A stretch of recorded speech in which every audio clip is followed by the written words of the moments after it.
Greetings to you all and welcome to Linda's TV show. This is the home of news. If it is your first time of stopping by or coming across my platform, you are highly welcome. If you like what you are seeing, kindly subscribe, put on your notification bell to on notification. This will enable you to know when we upload a new video or YouTube recommending and suggesting our videos to you. Here we react to all forms of videos, local, especially what is happening in Nigeria and in Biafra land. I put a disclaimer that here we do not promote misleading information, hate speech, violence, or instigating war. We are only here to inform, educate, enlighten the members of the public about what is happening in Nigeria and in Biafra land.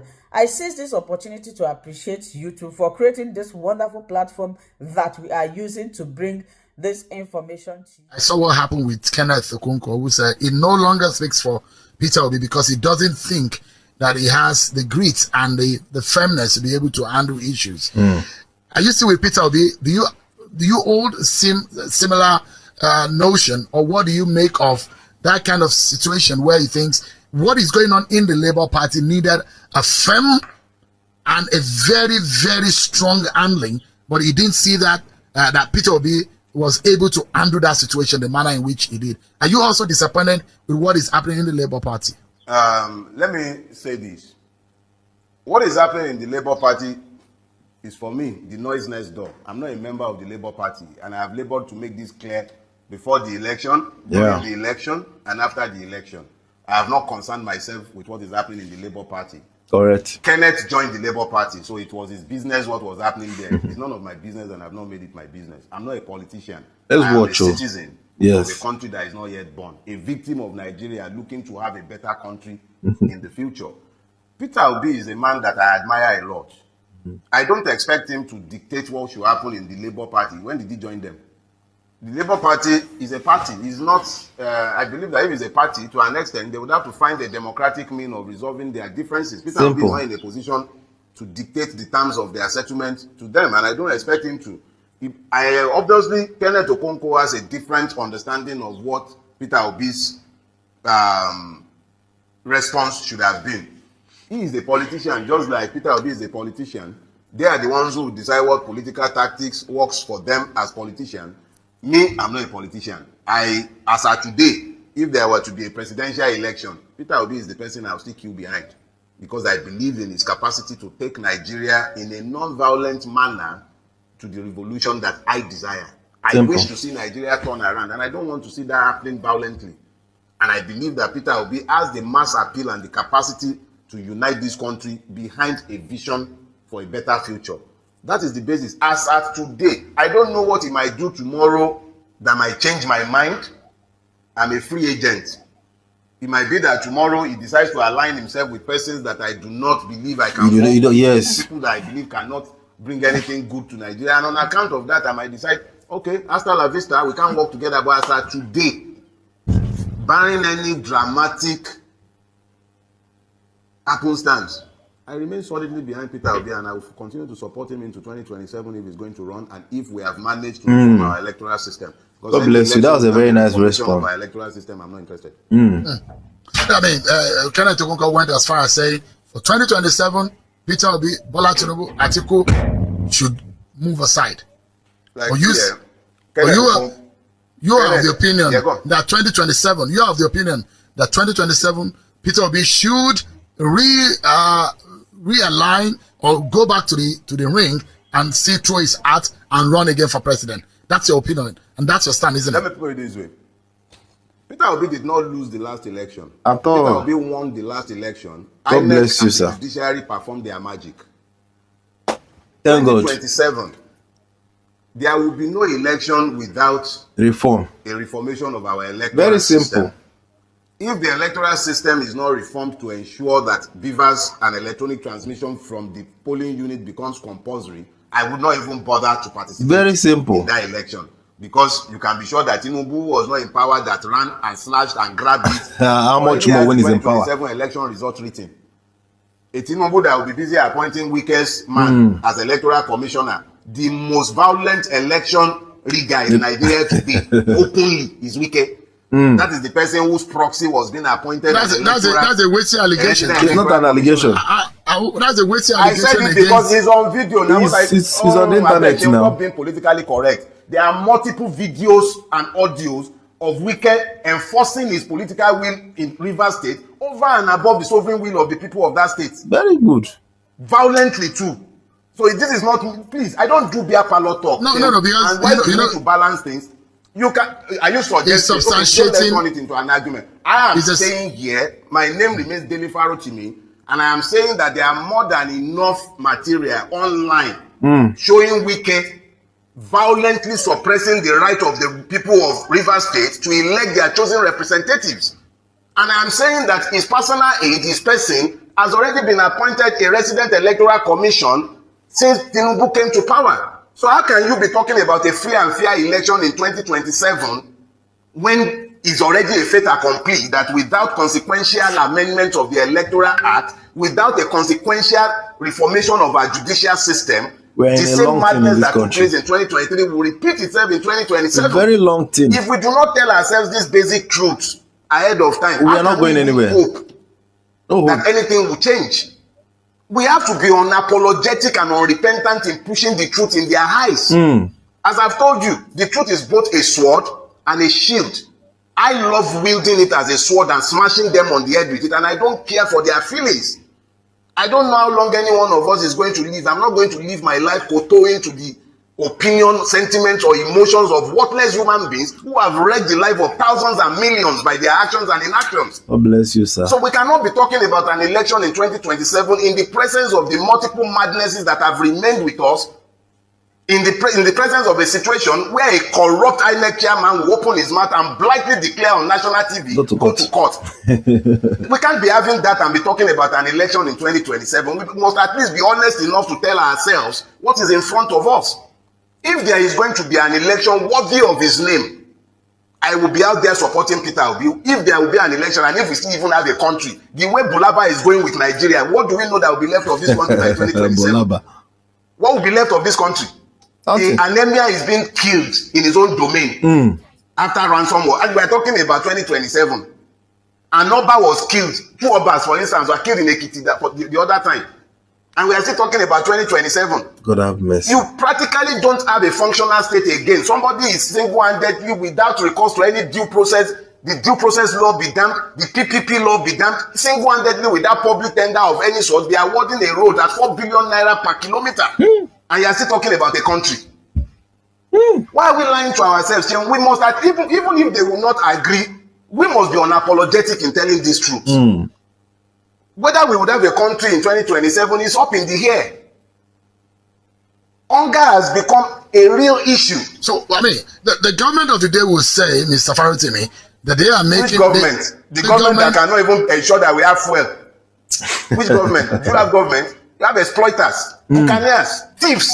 But, which government? The government of the day will say they are making efforts in fixing the problem that they met on the ground. It's still early in the day. They just have about a year. I'm Chinese too. I'm Chinese and I'm 6'7". Do you believe me? The government of the day has said they are making effort. We see the effort now. They are making effort. They are buying private jet. They are buying yachts. They are spending 21 billion to renovate. They are spending 90-something billion on Hajj. Is that and then they are falsely and fraudulently implementing Orosoye report. They are busy privatizing NNPC. We are busy refining in Malta and everywhere. We see the effort they are making. So I'm Chinese too, Sheon, and I'm 6'7". Do you believe me? So you don't see any good that this government has done since the last 1 year? I'm asking. You know, because I'm a journalist. I'm asking. I had no expectation of anything good from this government. Nobody steals power to benefit the people. Not at all. It does not happen. I do not expect the mercies of a thief who has robbed me. I was not under any illusion whatsoever about this government. But when you say that the election was stolen, there are those who argue that the elections were fought. The candidate you're talking about came a distant third. The case went to court, and the first court of first instance went to the Supreme Court, and the court validated the outcome of the election as pronounced by INEC, and that the lawyers were unable to prove that the elections were rigged or fraught with irregularities. How then will you be able to say that the mandate was stolen? Let me let me say something, right? I love the response You you know, gave. the ICPC was set up by Obasanjo. ICPC said that as at 2018 to 2020, 9.45 billion was paid as bribes to lawyers by lawyers to judges. I didn't say that. There was this kind of day I just said judges are becoming billionaires because they are sitting on electoral tribunals. Dele Farotimi didn't say that. If you believe for 1 second that the Nigerian judiciary did justice in the 2023 election cycle, I have dollars to sell to you. Just bring money, let's go and buy chemical. What I will say to you is this, yo. Yorubas have a proverb. They say that two people cannot be equally fooled by a lie. If the person telling the lie is unaware that he is lying, the person being told the lie should know that a lie is being told. Yes. At least the person against whom the lie is being told should also be aware that a lie has been told against him. You're right. I say it without any equivocation. The Nigerian judiciary, by its multiple somersaults in the last electoral cycle, established beyond any argument the fact of its complicity in the rape of democracy in 2023. People can hold their opinions, and that's the beauty of opinion. Everybody is entitled to one. Yes. Even me. You may or may not agree, but I am still entitled to that opinion, and that is my opinion. Let's wrap up. Where do we go from here to have the kind of country or a nation that will be for the betterment and for the good of all Nigerians? Where do we go from here? No, we as a people and as a collective would have to resolve to be better than we have been. We would all have to, as a collective, admit to our part, our fault in what has happened to us as a people. This is not something that is it's not a sectoral guilt. It's a systemic problem from the pulpits in the churches and mosques, which stinks to the highest heavens, to the groves, the sacred groves of our land. All the places of religiosity in our country have become temples of iniquity. We need to look at ourselves. Me as a person, you as a person, we as a collective, we need to look at ourselves. It's very easy to point fingers at sectors, but the reality is that there is no part of our country that is free of putrefaction. It's a systemic collapse. If there is anything that will change, if anything would ever change, it would have to be that we as a collective with good leadership decide to try a different pathway. Outside of that, what will happen is that by the time Kekere Ekun is leaving, you will be asking me or someone else again if the new acting CJ would be able to change the system. No single person can change Nigeria. It will take the collective resolving that they are tired of where they are before anything would ever change in our country. It has taken the collective to normalize the madness that we have become acculturated to. And it will take a critical mass, if not a majority, if that madness is going to ever change. Thank you very much, Mr. Dele Farotimi. A lot has actually been said on this video. If you have been following on, if you have watched to this point, I believe that you must have gotten something. And let us know what you think about what Dele Farotimi has just said on the comment sections. What am I trying to say? Kenneth Okonkwo started on a very, very good note. Peter Obi was the one who brought Kenneth Okonkwo out to the limelight. He has been a politician for God knows when. Nobody even knew him.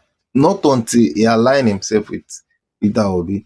And there's one thing I normally tell people. Peter Obi is a man that has one kind of grace. By the time he starts pulling off and you want to start rubbishing the hand that has brought you out, definitely you get the repercussion. And the repercussion is what? Your downfall. Because you can't fight grace. So what am I trying to say? Kenneth Okonkwo, I am just believing that he will advise himself, because he is a kind of politician that I see that can compromise. He has the words. He's a very good orator. He knows how to speak very well. He knows how to talk. He's intellectual. He's very smart. He's very, very intelligent.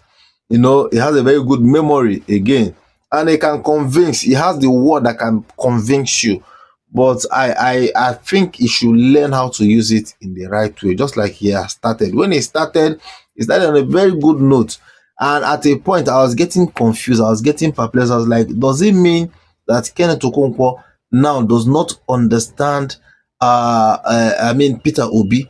Does it mean that Kenneth Okonkwo does not understand, where this man is driving to? He does not understand the person of Peter Obi. I think you really need to study him very, very well. Though he has made his stand anyway, but I just pray that it doesn't get too late for him. Yes, why am I saying that? Because of where he's deviating, how he's deviating, is going one-sided now, you know, going in the way of as if he has been bought over. So if I think it's still very, very much early for him. Wonderful people, as we have finished watching this interesting video, please, I want to see your comment, your contribution, your opinion in the comment section. Like I said earlier, let us do it constructively. Tell me what you think about this video that you have just watched, and also about the platform. If you haven't subscribed, what are you waiting for? Please remember to subscribe, put on your notification bell, share this video, and remain blessed.